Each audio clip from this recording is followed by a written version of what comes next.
Assalamualaikum warahmatullahi wabarakatuh. Saya Ma'ruf Kamil Husain, mahasiswa Teknik Komputer A Universitas Negeri Makassar. Video ini saya buat untuk memenuhi ujian tengah semester saya dengan mata kuliah Sistem Operasi dengan materi Algoritma Penjadwalan CPU. Algoritma penjadwalan CPU. Penjadwalan CPU adalah pemilihan proses dari antrian ready untuk dapat dieksekusi. Penjadwalan CPU merupakan konsep dari multiprogramming, di mana CPU digunakan secara bergantian untuk proses yang berbeda. Suatu proses terdiri dari dua siklus, yaitu I/O burst dan CPU burst, yang dilakukan bergantian hingga proses selesai.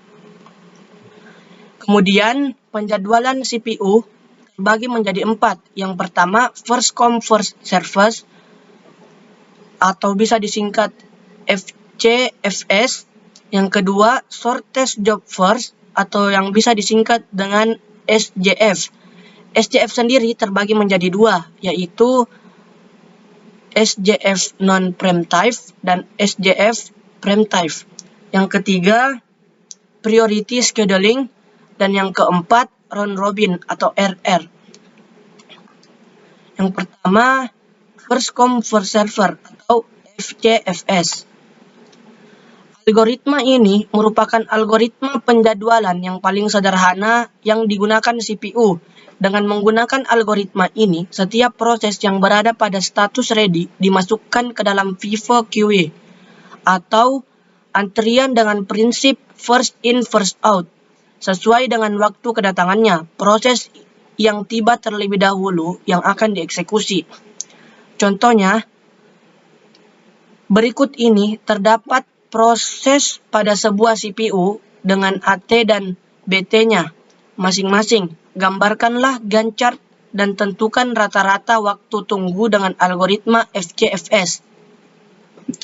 Bisa kita lihat pada gambar ini, proses P1 dengan arrival time 0 dan burst time 12. Kemudian P2 dengan arrival time 2, burst time 8. Yang ketiga, P3 dengan arrival time 3 dengan burst time 5.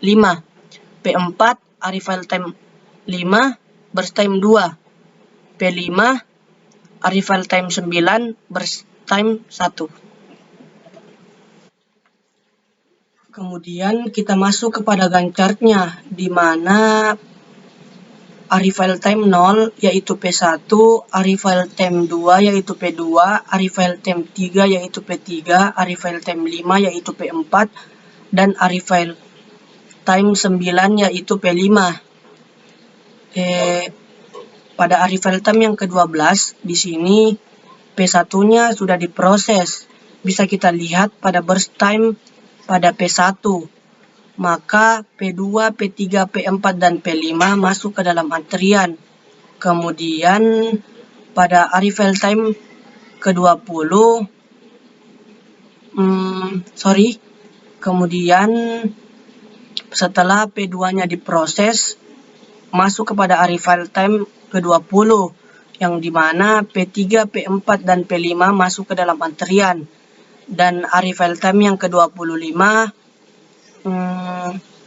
P4 dan P5 masuk ke dalam antrian. Kemudian arrival time 27, maka P5 masuk ke dalam antrian. Dan yang terakhir, arrival time yang ke-28. Bisa kita lihat pada waktu tunggu, yaitu P1 sama dengan 0, yang kedua P2 sama dengan 10, di mana 12 dikurang 2 sama dengan 10, P3 sama dengan 17, di mana 20 dikurang 3 sama dengan 17, P4 yaitu 20, di mana 25 dikurang 5 sama dengan 20, dan yang terakhir P5 sama dengan 18, di mana 27 dikurang 9 yaitu 18. Jadi jumlahnya 65. Jadi rata-rata waktu tunggu yaitu 65 dibagi 5 sama dengan 13 satuan waktu.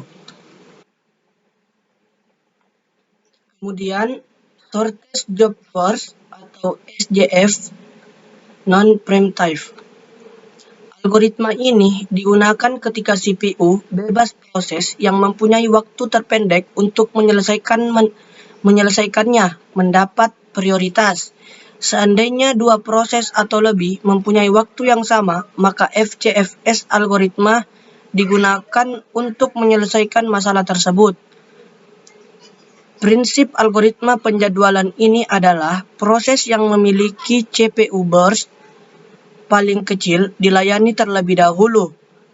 Jika proses yang datang memiliki arrival time yang sama, maka proses yang burst time-nya atau BT-nya paling kecil dan pendek akan dilayani terlebih dahulu.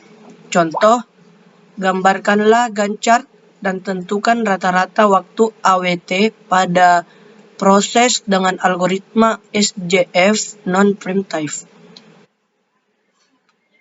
Kemudian kita masuk kepada Gantt chart-nya, di mana arrival time 0 P1 dengan burst time 12, arrival time 2 P2 dengan burst time 8, arrival time 3 P3 dengan burst time 5, arrival time 5 P4 dengan burst time 2, dan arrival time 9 P5 dengan burst time 1.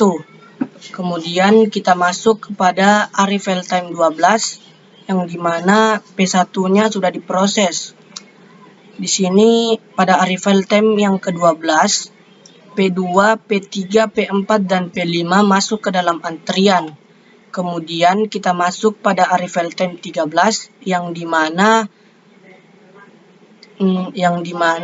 P5-nya dieksekusi terlebih dahulu, karena kita dapat melihat pada penjelasannya di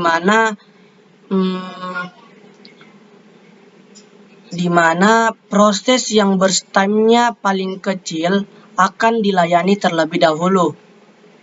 Maka dari P2, P3, P4, dan P5 di sini yang burst time-nya paling kecil yaitu P5, maka akan dieksekusi terlebih dahulu. Kemudian pada arrival time yang ke-13, P2, P3, P4 masuk ke dalam antrian. Kemudian pada arrival time 15, di sini P4 yang dieksekusi karena burst time-nya itu 2. Kemudian pada arrival time ke-15, P2 dan P3 masuk ke dalam antrian. Kemudian pada arrival time 20, P3-nya yang dieksekusi. Kemudian pada arrival time 20, P2 masuk ke dalam antrian. Sehingga pada arrival time ke-28. Sehingga dapat nilai yang terakhir yaitu arrival time yang ke-28. Bisa kita lihat pada waktu tunggu yang dimana P1 sama dengan 0, kemudian P2 sama dengan 18, di mana 20 dikurang 2, 18. Yang ketiga P3, di mana P3-nya yaitu 12, di mana 15 dikurang 3, 12. P4 yaitu 8, di mana 13 dikurang 5 sama dengan 8. Kemudian P5 sama dengan 3, di mana 12 dikurang 9 sama dengan 3. Jadi totalnya yaitu 41. Jadi rata-rata waktu tunggu yaitu 41 dibagi 5 sama dengan 8,2 satuan waktu. Kemudian shortest job first preemptive.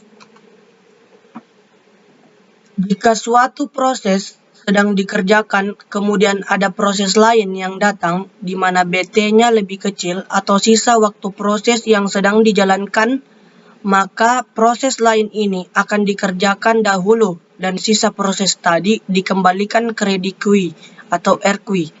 Contoh, gambarkanlah Gantt chart dan tentukan rata-rata waktu tunggu AWT proses pada algoritma SJF preemptive.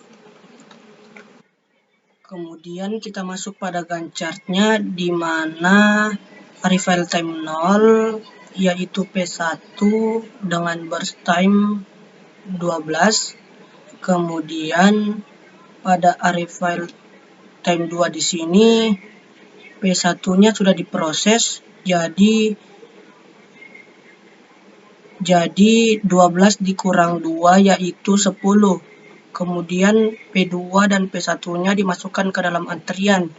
Kemudian pada arrival time ketiga, di sini P3-nya dimasukkan, kemudian P2-nya sisa 7 karena sudah melewati satuan waktu. Kemudian masuk lagi pada arrival time 5, P4-nya dimasukkan dengan burst time-nya 2, kemudian P3-nya di sini sisa 3 karena 5 dikurang 3 itu sama dengan 3 karena sudah melewati satuan waktu. Jadi P4, P3, P2 dan P1 masuk ke dalam antrian. Kemudian pada arrival time 7 di sini P3 di sini P4-nya sudah dieksekusi di mana 7 dikurang 5 sama dengan 2. Jadi P4-nya sudah habis dieksekusi. Selanjutnya P3, P2 dan P1 dimasukkan ke dalam antrian.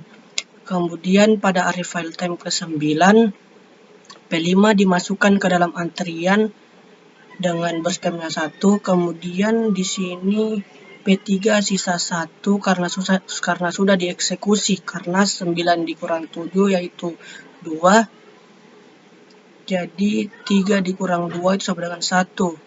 P2 dan P1 dimasukkan ke dalam antrian. Kemudian pada arrival time ke-10 di sini P3-nya sudah dieksekusi atau sudah diproses. Di mana 10 dikurang 9 yaitu 1. Jadi P3-nya sudah hilang. Jadi sisa P5, P2 dan P1 yang dimasukkan ke dalam antrian. Kemudian pada arrival time ke-11 itu P5-nya sudah diproses di mana 10 dikurang 11 yaitu 1. Jadi P5-nya sudah dieksekusi. Jadi sisa P2 dan P1 yang masuk ke dalam antrian. Kemudian pada arrival time yang ke-18 P2-nya sudah diproses di mana 18 dikurang 11 yaitu 7. Jadi P2-nya sudah diproses. Jadi sisa P1 dengan burst time 10 dimasukkan ke dalam antrian sehingga yang terakhir di sini didapatkan arrival time yaitu yang 28. Jadi bisa kita lihat di sini waktu tunggunya yaitu P1 sama dengan 16 di mana 0 ditambah 18 dikurang 2 sama dengan 16. P2-nya itu sama dengan 8 di mana 11 dikurang 3 sama dengan 8. P3-nya sama dengan 2, di mana 7 dikurang 5 sama dengan 2. P4-nya yaitu 0, karena 5 dikurang 5 sama dengan 0. Kemudian P5-nya itu 1, di mana 10 dikurang 9 itu 1. Jadi totalnya yaitu 27. Sehingga rata-rata waktu tunggu yaitu 27 dibagi 5 sama dengan 5,4 satuan waktu. Sekian dan terima kasih. Mohon maaf atas kekurangannya. Wassalamualaikum warahmatullahi wabarakatuh.